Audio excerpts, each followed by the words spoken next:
Hello everybody and welcome to the Magic Show. I'm your host Evan Irwin and today we're going to talk about metagames. Just what the hell is a metagame, why should you care, and how is it formed? Now, to those who just stuck their noses in the air, feel free to fast forward, but for the rest, let's take a look at this crazy little thing called a meta. Meta comes from a Greek word that looks like this, and it means beyond or after. A metagame, however, is literally the, quote, game outside the game, a game beyond the one you are playing. This is the sort of high-level thinking in which you decide what others are going to do and act accordingly. Let's take a look at a clip from The Princess Bride. In that case, I challenge you to a battle of wits. For the princess? To the death? I accept. Good. Then pour the wine.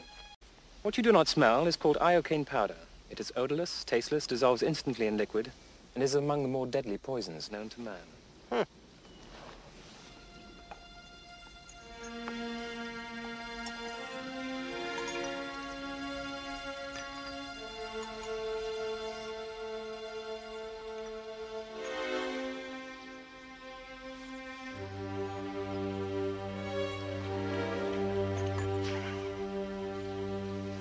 All right. Where is the poison? The battle of wits has begun. It ends when you decide and we both drink and find out who is right and who is dead. But it's so simple. All I have to do is divine from what I know of you. Are you the sort of man who would put the poison into his own goblet or his enemies? Now, a clever man would put the poison into his own goblet because he would know that only a great fool would reach for what he was given. I'm not a great fool, so I can clearly not choose the wine in front of you. But you must have known I was not a great fool.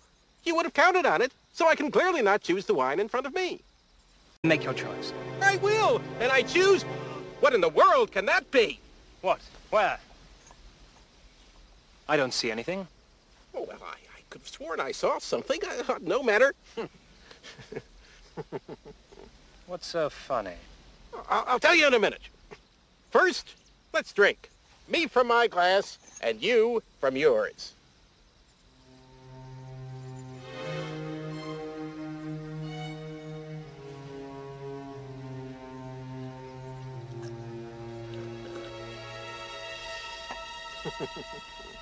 You guessed wrong. You only think I guessed wrong. That's what's so funny. I switched glasses when your back was turned. Ha ha, you fool! You fell victim to one of the classic blunders. The most famous is never get involved in a land war in Asia, but only slightly less well known is this. Never go in against a Sicilian when death is on the line.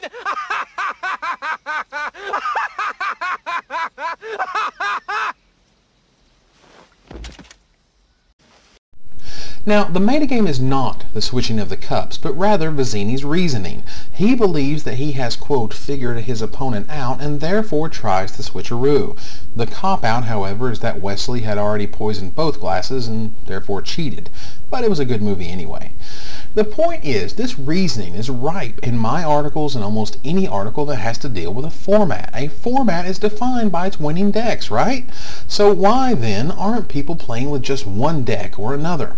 This is the part where I get to highlight some of the very subtle yet important moves that Wizards of the Coast has done to improve the current standard environment. But we must begin with Ravnica. The end of 2005 and beginning of 2006 was Ravnica's time to shine. Multicolor was back and we had dual lands, and I'm not talking about pay lands, though those were thoughtfully returned in 9th edition. Not the awful Ice Age-esque tap lands from Kamigawa. Nope, the real deal. Even the Karus were fantastic in both draft and constructed. The set was welcomed with warm, loving arms as draft proved inescapably fun and constructed was just getting started, but oh, Umezawa's Jit. Umezawa's Jit. Were it not for this card, Gifts Ungiven would probably be the most important and impacting card in Kamigawa block. A rich, super spiky rare that warmed the rotten, blackened hearts of block qualifier winners everywhere. No doubt Stephen Menendian can thank Gifts Ungiven for a barrage of articles declaring its subtle brilliance, but Umezawa's Jit, there are hundreds, if not thousands, of articles, forum posts, emails, and letters declaring its stupidity, how it takes the fun right out of the game. Worst of all, this card was a mistake. And that's how 2006 began. brilliance, and blunder. You take an enthusiastic player base embracing an incredible set and block in Ravnica, and those still reeling from the fact that Umezawa's Jit was destroying players left and right. I stick a Jit, you don't, you lose. I saw this happen way too much during early 2006. If there was anything I wish WotC had done, it would have been to remove such a mistake from the metagame. The meta was this: you played Jit, or you played against it, or both. I knew players would be playing with a full set of Jits, therefore I had to play answers. But it was so good you could just play 4 of your own, automatically having 4, quote, answers to their Jits, and so on and so forth until you just sideboarded in your pithing needles and watched as Paladin Onvek, one of the toughest cards to kill period, picked up a Jit to victory time and time again.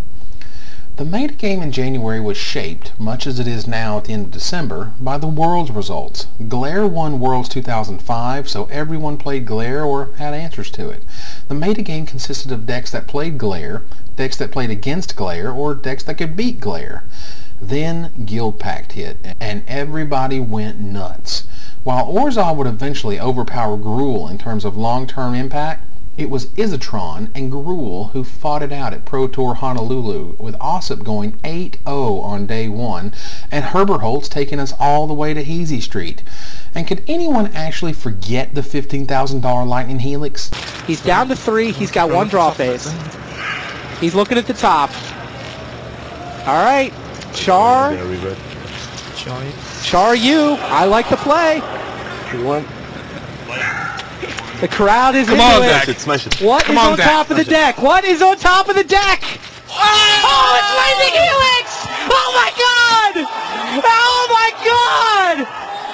Greg Jones is through to finals! Oh my god! Oh, he collapses. Greg Jones is jumping up and down. The main deck electrolyzes the idea that Wildfire is actually really good. Simpler times, folks. Simpler times. It was around this time that I began to write seriously for Star City. My complete Allied Mind Player's Guide went over like gangbusters in addition to winning me a big tournament, and my Food for Thought articles kicked off my featured writer status, and also had the first showing of Captain Tickles. In April, we got our taste of Dissension. The final dual lands were released, including the coveted control player's dream of Hallowed Fountain. Infernal Tutor was the hot stuff on pre-release day, with everyone drooling on finding dual chars and dragons and all that good stuff that no one ever actually ended up doing. Commanding a $20 bill at the pre-release, it would take a whole spring for people to see the real star of the set, Demon Fire. Hellbent really sucks, except when it's on an X spell. Even if Infernal Tutor did end up in some winning Dragonstorm builds, uncounterability kind of destroys that Tier 1 ideal. May brought us Pro Tour Prague, where we learned once again that we know nothing about draft, as 2 Simic Initiates were spotted in the winning deck. Wasn't that supposed to be unplayable? Graft was officially the best limited mechanic since ever, and somewhere along there we began to look towards the future. What would the summer bring? The first ever Team Pro Tour, that's what! This was an unbelievably fun format with standard qualifiers and a block competition. Only a 1700 rating or above was necessary for qualification if you couldn't win airfare, and after a series of qualifiers, the race was on in Charleston. The kicker of this format was you could actually help your teammates. Being in the, quote, B seat, I got to play a little bit of their matches while playing my own after mine had finished. I can't wait for more of this one, as it makes for great friends and great beatdown stories.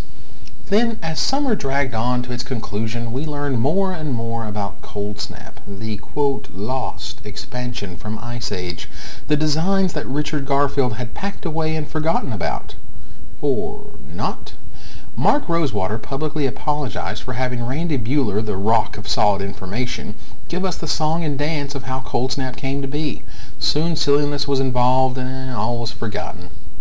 Until, of course, we had to actually play with Cold Snap.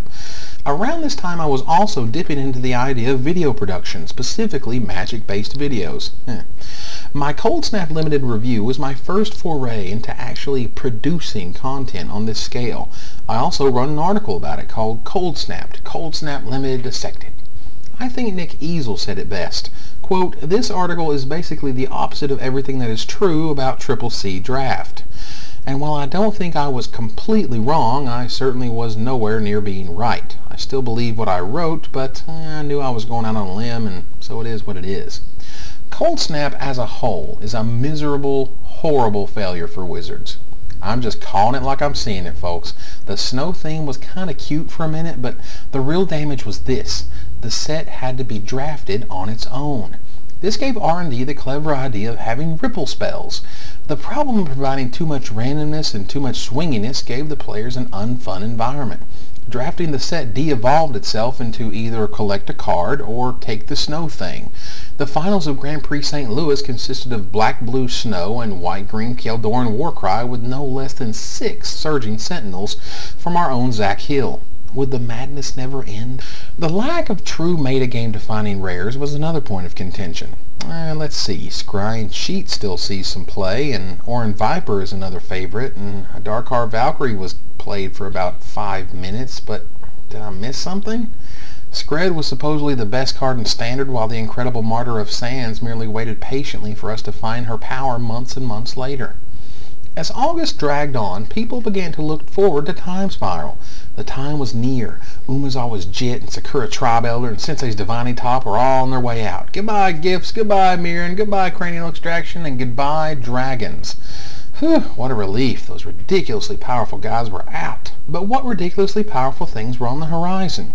Time Spiral loomed and Cold Snap doomed, but all was not lost.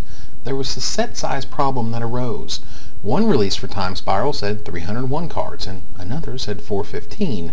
What was going on here? For the rest of the year in highlights, along with the first half of my top 10 favorite articles of the year, I'll see you here next week. Thanks for watching.